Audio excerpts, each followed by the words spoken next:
भैया।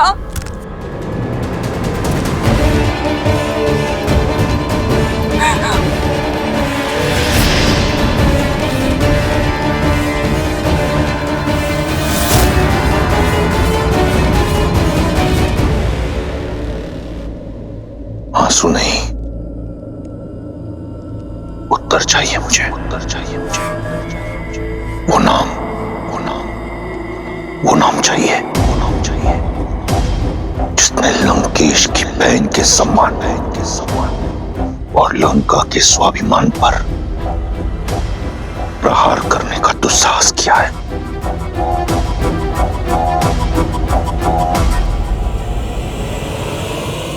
और मुझे प्रतीकार, उस उद्दंडी का संहार, उस राम का सर्वनाश चाहिए मुझे भैया।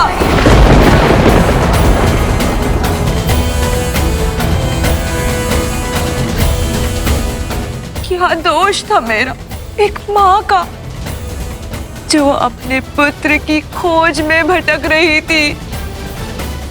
क्या दोष था मेरे शंभू का, मेरे पुत्र का, जो बिना किसी भूल के मृत्यु दंड का भागी हो गया भैया।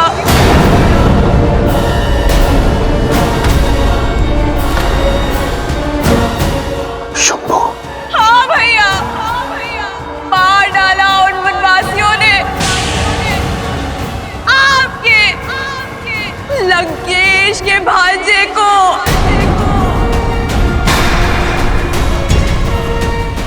मेरे रूप के साथ साथ मेरी आत्मा भी छलनी कर दी उन लोगों ने भैया।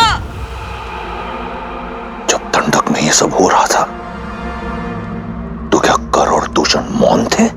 नहीं भैया, वो मौन नहीं थे, किंतु अब वो सदा सदा के लिए मौन हो गए हैं भैया।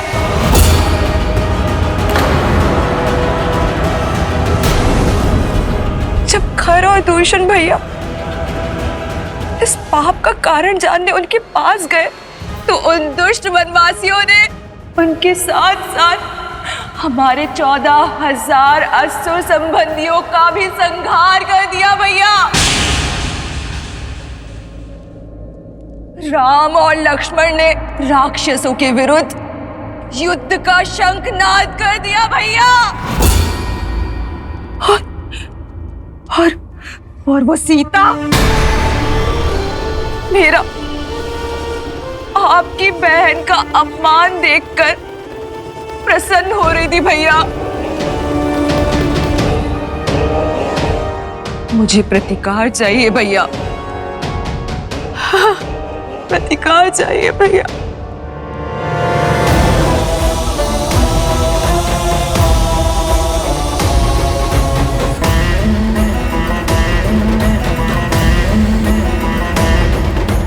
तुम्हें प्रतिकार से पहले उपचार की आवश्यकता है शूर्पणखा। इससे पहले कि तुम्हारे मन के घाव भरे, आवश्यक है कि तुम्हारे शरीर के घाव भरे। हमारे राजवैद्य सुसैन अपनी चिकित्सा से तुम्हारे रूप को पुनः लौटा देंगे।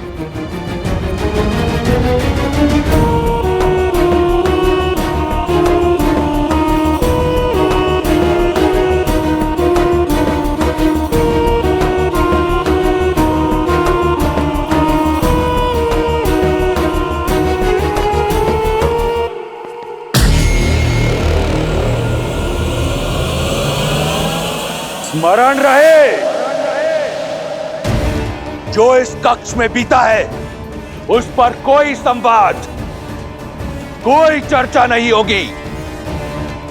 मेरे बहन के इस अपमान की चर्चा अगर इस कक्ष के बाहर निकली तो उस वनवासी से पहले मैं तुम सबके प्राण लूंगा।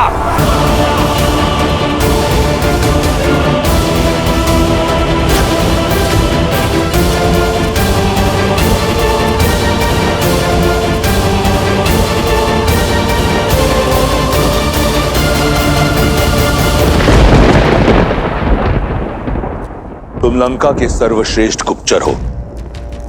मैं चाहता हूं कि तुम शीघ्र अतिशीघ्र दंडक जाओ और 3 वनवासियों के बारे में पता करो, राम, लक्ष्मण और सीता।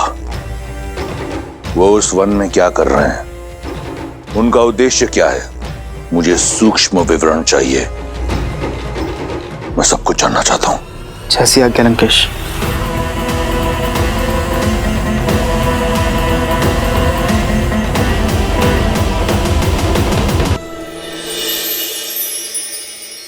आओ सीते।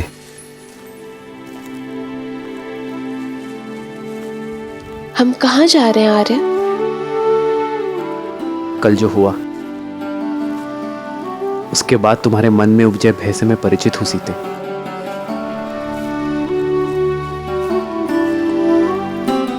तुम्हारी प्रसन्नता कहीं लुप्त हो गई है, बस उसे ही ढूंढने जा रहे हैं।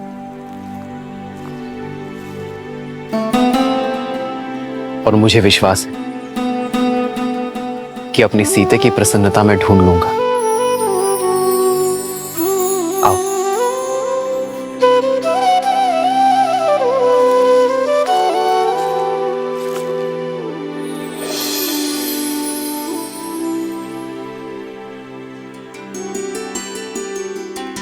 प्रेम समर्पण करुणा ज्ञान से है भरा दो प्यारा नाम। जय सिया राम, जय जय सिया राम।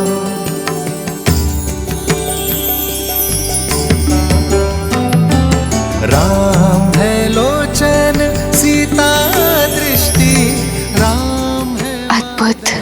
सीता वृष्टि, राम सियासा। जानती नहीं थी कि इस भयानक वन में इतना सुंदर स्थान भी हो सकता है। देखा, लौट आई ना तुम्हारी प्रसन्नता। अपने इन भावों और प्रयास से आप मेरे मन को आनंदित कर ही देते आ रहे। कैसे वनवास के इस जटिल समय को आपने अपने समर्पण से कितना सरल बना दिया। तुम भी तो मेरा हर पल सुंदर बना देती हो सीते। अपने प्रेम से ही तो तुमने इस वन में स्वर्ग बसाया है।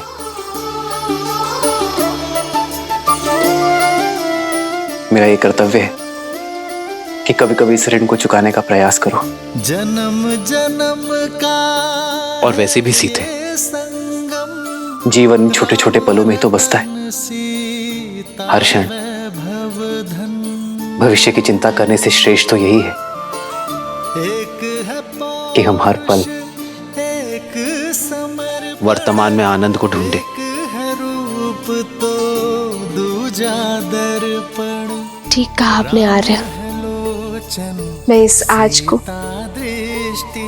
इस क्षण को, इस प्रेम को सजो लेना चाहती हूँ जीवन भर के लिए।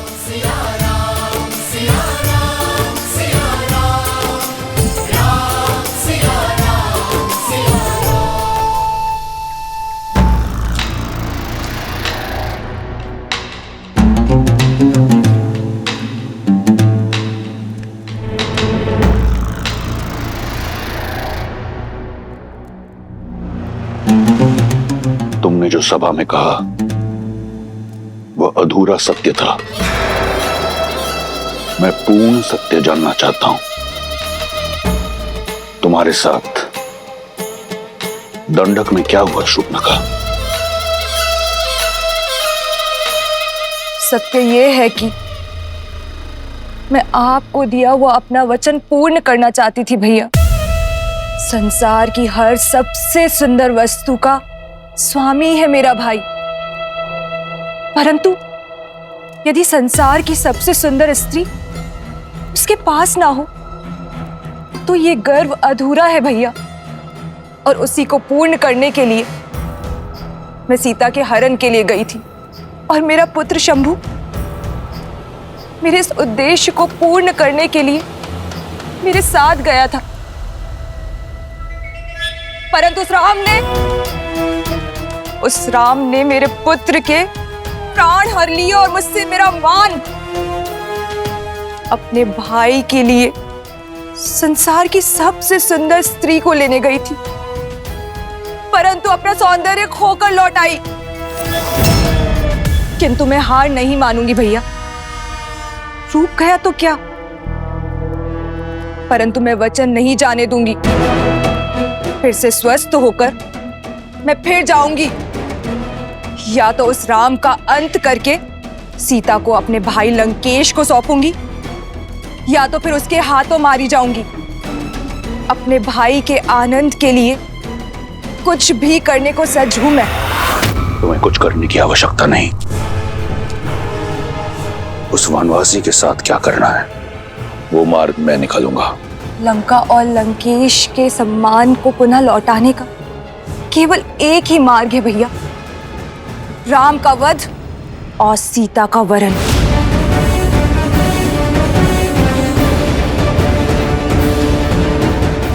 अपने बलिदानों के बदले केवल और केवल अपने भाई की प्रसन्नता चाहती है ये बहन।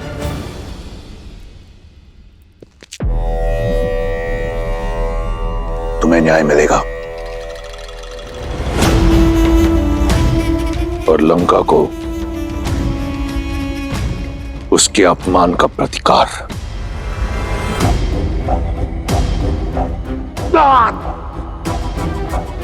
जो तुम्हारा नहीं है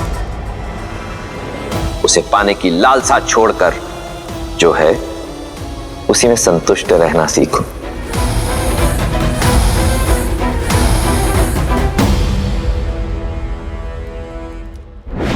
जब मन में संशय का नाद हो तो न्याय का डंका नहीं बजता है।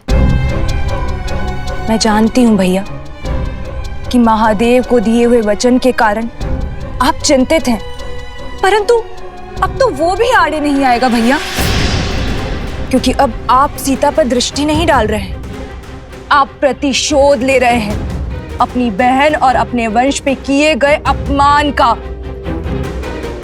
आपके पास उत्तर देने के लिए है महादेव को कि आपकी बहन पर जो अत्याचार हुआ है उसका दंड दे रहे हैं आप राम को, उसके प्राण लेके। एक अबला विधवा का उद्धार करने के लिए उससे विवाह किया। सीता लंका के स्वर्ण महलों में रहने के योग्य है, ना कि वन में दर दर भटकने के।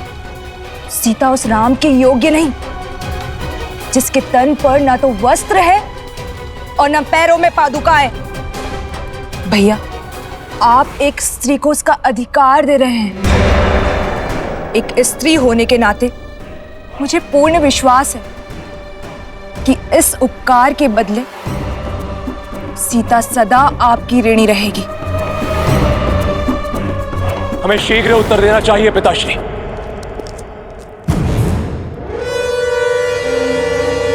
ये प्रहार हमारी कुल की गरिमा पर हुआ है,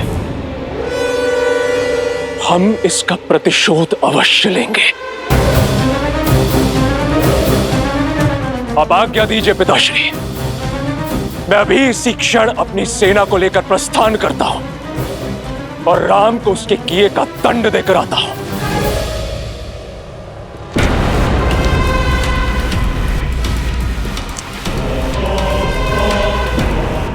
मुझे तुम्हारे शौर्य पर गर्व है। भैया,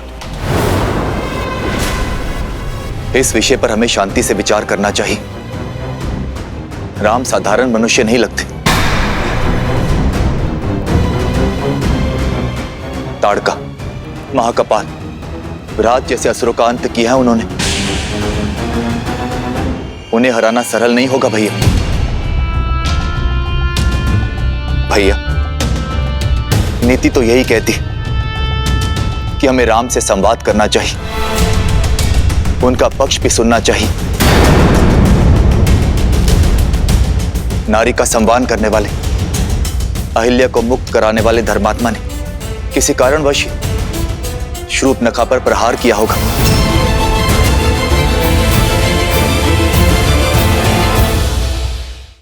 नीति ये नहीं कहती कि तुम उस राम को धर्मात्मा कहो।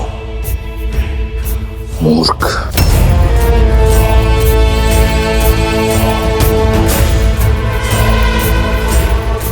स्वामी, शूर्पणखा के साथ जो हुआ उससे मैं भी दुखी और उत्तेजित हूं, किंतु मुझे लगता है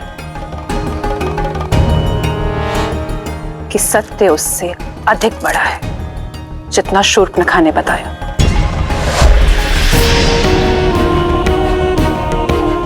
कई ऐसे प्रश्न हैं जिसका उत्तर ही नहीं है। श्रेष्ठ ये होगा कि अब सारी घटना का विस्तार से पता करें और फिर कोई निर्णय लें।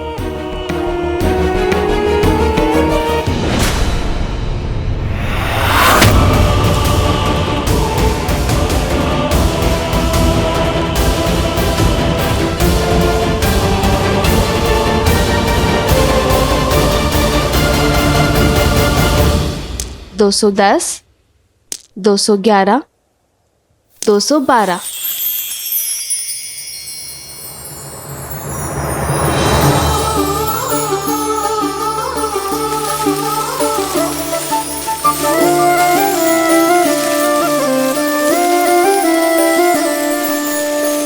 जन्म जन्म का है ये संगम, राम रतन सीता वैभव धन।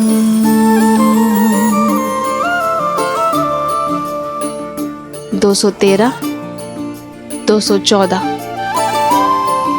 215, 216, 217।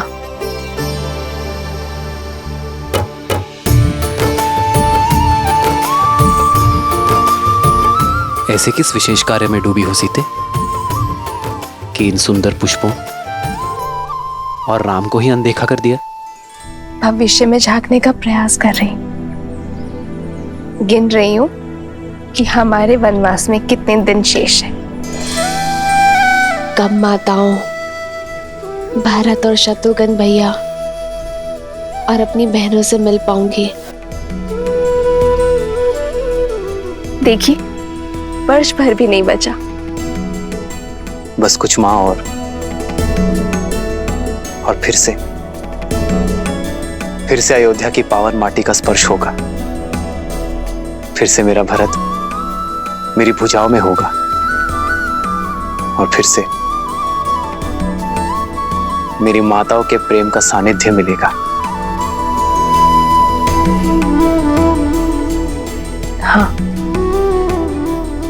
आपके नेत्रों में तो सुख दिख रहा है, पर मेरे सुख में चिंता दिख रही है। क्या बात है सीते? क्या तुम अयोध्या जाकर प्रसन्न नहीं होगी?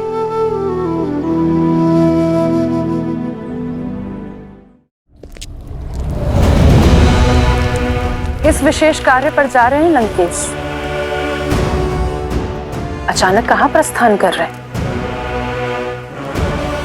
वार शूर्पणखा की नाक पर नहीं, लंका के सम्मान पर हुआ है। लंका और लंकेश के सम्मान को पुनः लौटाने जा रहा हूं। बिना सेना के उसके विरुद्ध लड़ने जा रहे हैं जिसने हमारे 14,000 राक्षस संबंधियों का संहार कर डाला। स्मरण रहे, तुम लंकेश दशानन रावण से बात कर रही हो। वो रावण काल जिसका दास है, जिसकी नाभि में अमृत का वास है। साधारण दिव्यास्त्रों से उस तुच्छ मनुष्य ने 14,000 राक्षसों का संहार किया होगा, परंतु 14 लोगों के स्वामी के समक्ष टिक नहीं पाएगा। वो महाबली गज भी एक छोटी सी चींटी के सामने धराशायी हो जाता है। लंकेश, मत भूलिए कि आपके वरदान में मनुष्यों से अभेदान नहीं है। और वो कोई साधारण मनुष्य नहीं है लंकेश। श्रेष्ठ यही होगा कि आप मेघनाथ को साथ लेकर जाइए आखेट पर श्वान को लेके जाया करते हैं मंदोदरी, सिंह को नहीं। मैं जिस कार्य के लिए जा रहा हूं उसके लिए मेघनाथ की आवश्यकता नहीं, उस श्वान की आवश्यकता है जिसे मैंने इस दिन के लिए पाला है। तो क्या आप युद्ध नहीं करेंगे? तुम्हारी बुद्धि भय से ग्रस्त हो चुकी है। जिस पैनेपन ने मुझे रिझाया था वो कम हो गया है मंदोदरी। अपने राज्य से निष्कासित 2 वनवासियों को लंकेश चुनौती देगा? नहीं। शठे शाठ्यम समाचरेत। जैसा देवता वैसी पूजा, जैसा कर्म वैसा प्रतिकार। उस वनवासी ने मेरी बहन के सम्मान पर प्रहार किया, अब मैं उसके सम्मान पर प्रहार करूंगा। उसने रावण के विरुद्ध अपना शीश उठाया है, मैं समस्त संसार के समक्ष उसके नेत्र झुका दूंगा। उसने ऋषियों की रक्षा का बीड़ा उठाया है, मैं उसे लज्जित कर दूंगा कि वो स्वयं के सम्मान की रक्षा नहीं कर पाया। अब ये युद्ध बाहुबल से नहीं, रणनीति से होगा। आप करने क्या जा रहे हैं लंकेश?